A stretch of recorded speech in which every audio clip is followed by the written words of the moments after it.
बंधुओं, पता नहीं था कि हंसी मजाक में आप इस तरह भी आनंदित हो सकते हैं मेरी वाणी से, मेरी कथा से। छचोरे प्रेम से लेकर मैंने आपको सच्चे प्रेम तक की कथा सुनाई। 4 दिन की चांदनी फिर अंधेरी, ये तो वो प्रेम है जो आप रोड पे देखते हैं। और ये प्रेम है, सारा ब्रह्मांड पागल हो गया मीरा को पूछ के, पर मीरा से ये पता ही नहीं चला कि कृष्ण का और मीरा का रिश्ता क्या है। आखिर में मीरा जो है कृष्ण में समा गई और कृष्ण ने मीरा जी को स्वीकार कर लिया। और ये कथा केवल 300 साल पुरानी है। यानी कलयुग में भगवान कृष्ण मीरा के लिए प्रकट हो सकते हैं, अवतार ले सकते हैं। आपके लिए भी भगवान आ सकते हैं, पर आपके लिए क्यों नहीं आ रहे भगवान? क्योंकि आप भगवान को निलाने बैठते हो। प्लेट में भगवान रख लिए लंगड़े गोपाल, पानी ऊपर से डाल रही हैं चम्मच से, इतने में ही किचन में बिल्ली घुस गई। तो भगवान कहीं, पानी कहीं और हम किचन में सीधे। यानी कि बिल्ली से थोड़ा अचार बचार बचाने के चक्कर में भगवान को निलाना धुलाना एक साइड में चला जाता है। तुम्हारा प्रेम ऐसा है, तुम जो है नाटक कर रहे हो, लीला कर रहे हो।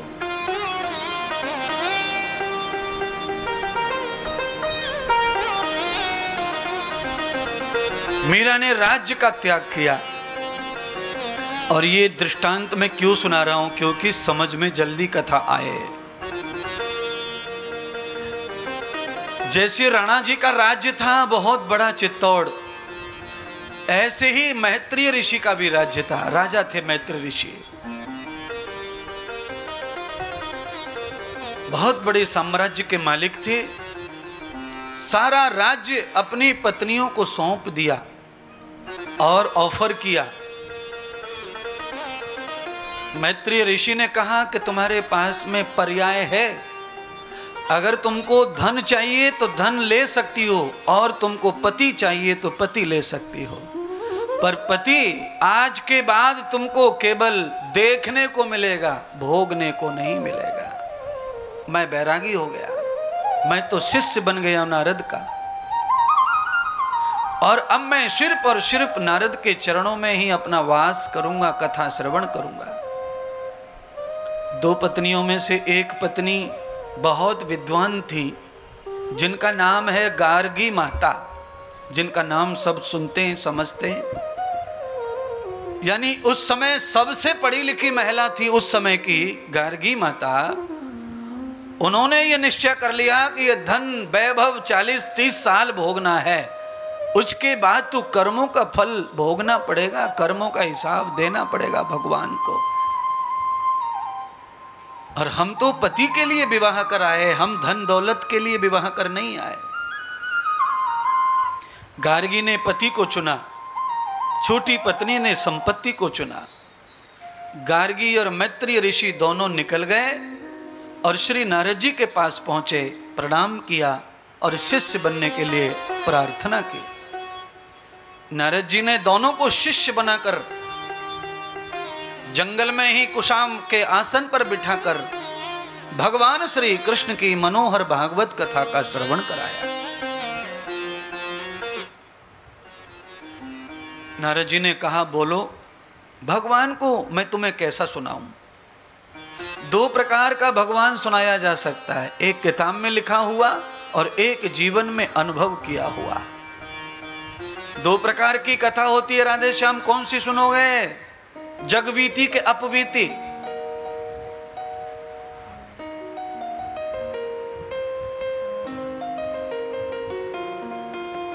दोनों मिलके सुनाता हूं, दोनों सुनाता हूं।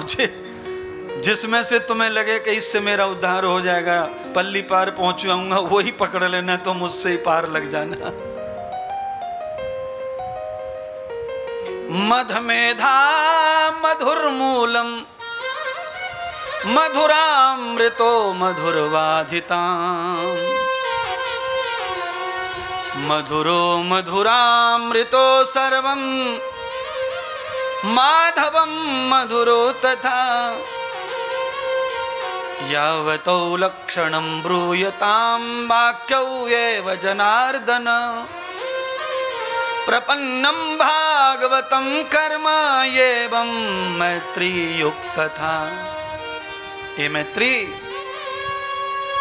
भगवान मनोहर श्याम सुंदर श्री माधव कृष्ण जी की मधुर कथा मैं अपवीति सुनाता हूं। मैत्री ने पूछा, नारद गुरुदेव, मैं जानना चाहता हूं कि आप ये कथा के दीवाने कैसे बन गए? आपको ये ज्ञान आया कैसे, कहां से आया? भाई देखो, ज्ञान के कई रास्ते होते हैं आने के। पढ़ के भी आ सकता है, सुन के भी आ सकता है, देख के भी आ सकता है, और संग से भी आ सकता है। संग से, सोबत से, 4 प्रकार से विद्या आती है, 4 प्रकार से दर्शन होता है भगवान का।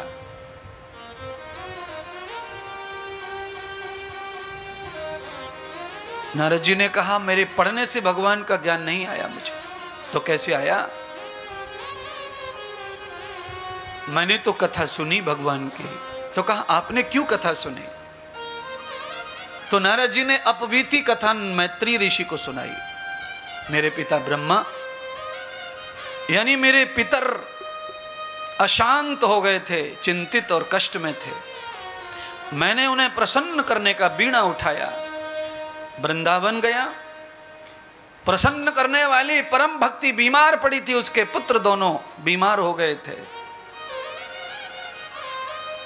मुझे कोई रास्ता नहीं मिला तो मैं हिमालय की ओर आया, तो यहां सनत कुमारों ने मुझे जोर जबरदस्ती कथा सुनाई।